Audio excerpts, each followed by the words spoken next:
High, আজ দুর্গাপুজোর special recipe day 5 তোমাদের সাথে এখনো পর্যন্ত দুর্গাপুজোর স্পেশাল দই পাপড়ি চাট, মশলা ফিশ ফ্রাই, ছোলে ভাটুরে আর পনিরের তিল ধনিয়া রেসিপি শেয়ার করেছি, কিন্তু আজ শেয়ার করছি একটা অসম্ভব সুন্দর স্বাদের মাটন। জন্য প্রথমে 500 গ্রাম মাটনের মধ্যে গোলমরিচ গুঁড়ো, হলুদ গুঁড়ো, স্বাদ মতো নুন, বেশ খানিকটা পরিমাণে কাশ্মীরি লাল লঙ্কার গুঁড়ো, আদা রসুনের পেস্ট, 100 গ্রাম ফ্যাটানো টক দই। এখানে 500 গ্রাম মাটনের জন্য কিন্তু আমি 100 গ্রাম টক দই ব্যবহার করেছি। 2 চামচ ধনে পাতা কাঁচা লঙ্কার পেস্ট, বেশ খানিকটা পরিমাণে সর্ষের তেল দিয়ে মাংসটাকে খুব ভালো করে মিক্সড করে নিচ্ছি। এই মাংসটাতে দইয়ের পরিমাণটা একটু বেশি লাগবে, আর এই মাংসটার টেস্ট এতটা সুন্দর হয় এই ধনে পাতা কাঁচা লঙ্কার পেস্টটার জন্য। মাংসটাকে 2 ঘন্টার জন্য ফ্রিজে রেখে দেব। আমাদের বাঙালিদের তো মাংসর মধ্যে আলু দিয়ে খেতে বেশ ভালো লাগে, তাই বেশ কয়েকটা বড় বড় করে আলু কেটে নিয়েছি। আলুগুলোতে অল্প একটু হলুদ গুঁড়ো মাখিয়ে দিলাম, আর কড়াইয়ের মধ্যে নিচ্ছি বেশ খানিকটা পরিমাণে সর্ষে। তেলটা গরম হয়ে গেলে আলুগুলোকে দিয়ে বেশ কিছুক্ষণ সময় ধরে ভেজে নেব, আর এই সময় গ্যাসের ফ্লেমটা কিন্তু মিডিয়াম ফ্লেমে রাখতে হবে।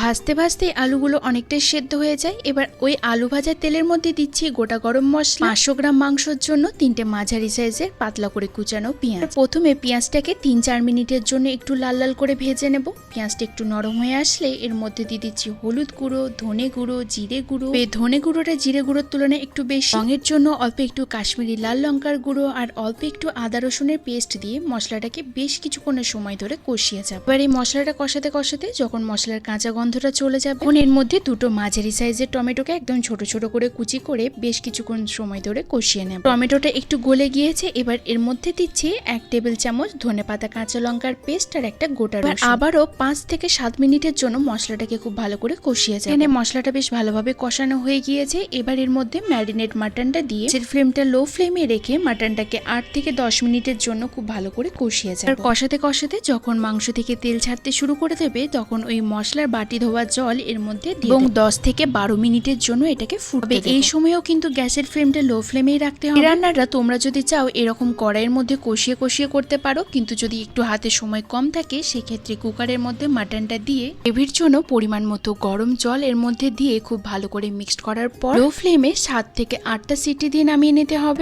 মাটনটা প্রায় পুরোটাই সেদ্ধ হয়ে যাবে। আর দেখো দেখতে কি দারুণ লাগছে, তাই না? এবার এই মাটনটা কড়াইয়ের মধ্যে দিয়ে দিলাম এবং বেশ কিছুক্ষণের জন্য ফুটতে দেব, যাতে গ্রেভিটা একদম গাঢ় হয়ে আসে। এরই মধ্যে আগে থেকে ভেজে রাখা আলুগুলোকে দিয়ে দেবো। তখন তো আলুটা পুরোপুরি সেদ্ধ হয়নি। এবার এই মাটনের গ্রেভিতে আলুটা পুরোপুরি সেদ্ধ হয়ে যাবে, আর এর মধ্যে কয়েকটা চেরা কাঁচা লঙ্কা দিলাম। কাঁচা লঙ্কার ফ্লেভারটা ভীষণই সুন্দর আসে। এবার এটা বেশ কিছুক্ষণ সময় ধরে ফুটতে দেব। আর একটু যেহেতু নুনের দরকার ছিল, তাই আমি অল্প একটু নুনের মধ্যে অ্যাড করে দিলাম। সবশেষে দিয়ে দিচ্ছি অল্প একটু মিট মশলা। দেন সবকিছু খুব ভালো করে মিক্সড করে নিলে তৈরি হয়ে যাবে অসম্ভব সুন্দর স্বাদের এই মাটনের রেসিপিটা। গরম গরম ভাতের সাথে এরকম লাল লাল মাটনের ঝোল, সাথে একটা বড় আলু আর একটা গোটা রসুন, ব্যাস আর কিচ্ছু লাগবে। ঢালা ভাত নিমেষে উধাও হয়ে যাবে। সো তোমরাও এটা একবার ট্রাই করো এবং আমাকে কিন্তু অবশ্যই জানিও তোমাদেরও কেমন লাগলো। So by.